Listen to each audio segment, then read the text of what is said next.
ओम नमो भगवते वासुदेवाय। हे मोर प्रिय भगवत प्रेमी श्रोता बंधुगण, प्राचीनंद चैनल रो आज संध्यार भागवत चर्चा को आउ गोटे भाग आपण मानू शुभ संध्या जनाए पुणी आरंभ करने को जाऊँगी। आज संध्यार भागवत चर्चा आज कौन अच्छा मुझे मानू यही भागवत चर्चा रे शुणा चाहूँगी।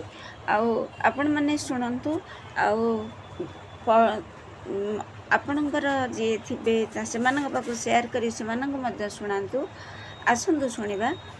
ओं नारायण नमस्कृत्यं नरं चैव नरोत्तमं देवीं सरस्वतीं व्यासं ततो जयमुदीरयेत्।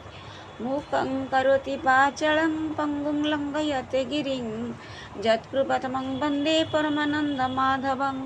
निगमकल्पतरोर्गलितं फलं सुखमुखादमृतद्रव्यसंयुक्तं पिबत भागवतं रसमलयं मुरौ रसिका भुवि भावुका। ओं नमो भगवते वासुदेवाय।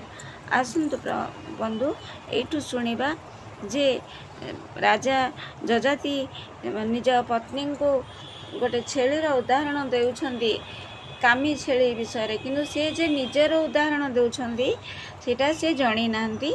आमे एठी आगु को जिबा, आमे सेठी काली प्रभु को विराम देथिले, आज आमे एठी पुणी प्रभु को आगु को नबा।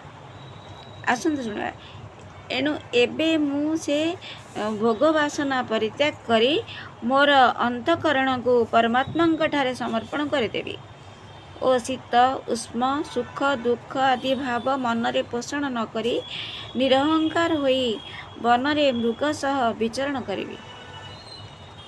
लोक पुणी परलोक दुईटीर भोग असतटे बोली मनरे निश्चित करी ता चिंता करिबा कथा नुहे, भोग करने कथा तो पछ।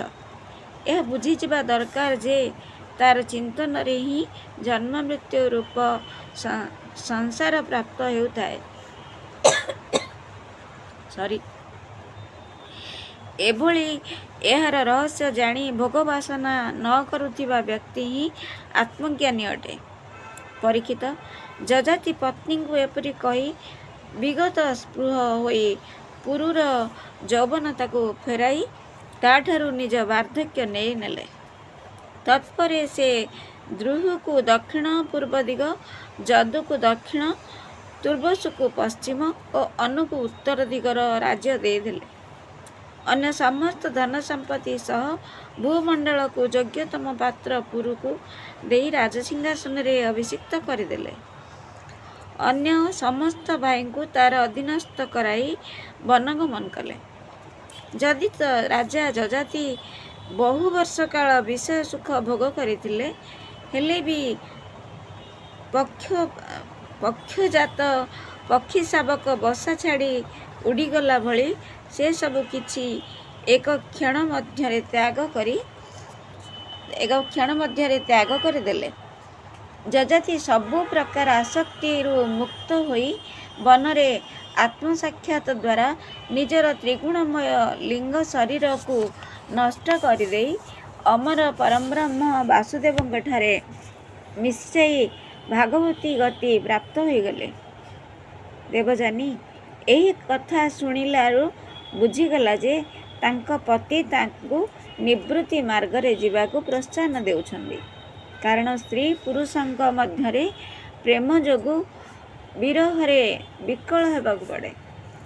एइथिपाई तांको पतिदेव तांको परिहास रे किछि कहिथिले। सृजन संबंधी ईश्वरंक इच्छारे एकत्र जुटी जिबा धर्मशाला बा वृक्ष छायारे पथिकंक परि होइथाय। एसबु भगवानंक मायारे खेल तथा स्वप्न भली एपरि बुझी देवजानी सबुथिरु आसक्ति त्याग करी भगवान श्रीकृष्ण ठारे मन को तन्मय करदेले। तद्वारा बंधनर कारण लिंग शरीर मुक्त होई भगवत प्राप्त हेले।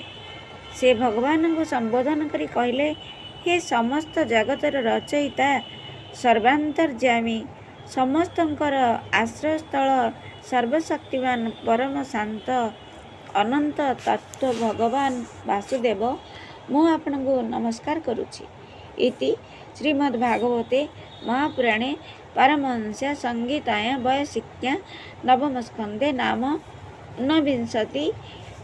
ऊनविंशतितम अध्याय। हे मोर प्रिय सांग माने, आज प्रभु निजे यही भागरे एठी विराम नेले।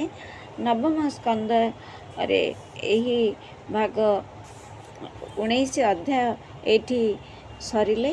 आमे पुणी 20 अध्याय को जीवा आउ गोटे संध्या पाई आमे पुणी अपेक्षा करिबा।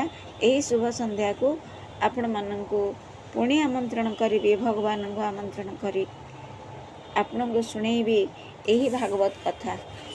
समस्त तो भागवत बोलुछंदी, किंतु ए भागवत आपण माने शुणुछंदी परिष्कार आउ गोटी गोटी श्लोक गोटी गोटी ओडिया रे व्याख्या करिछंदी श्रीजुक्त भावग्राही मिश्र।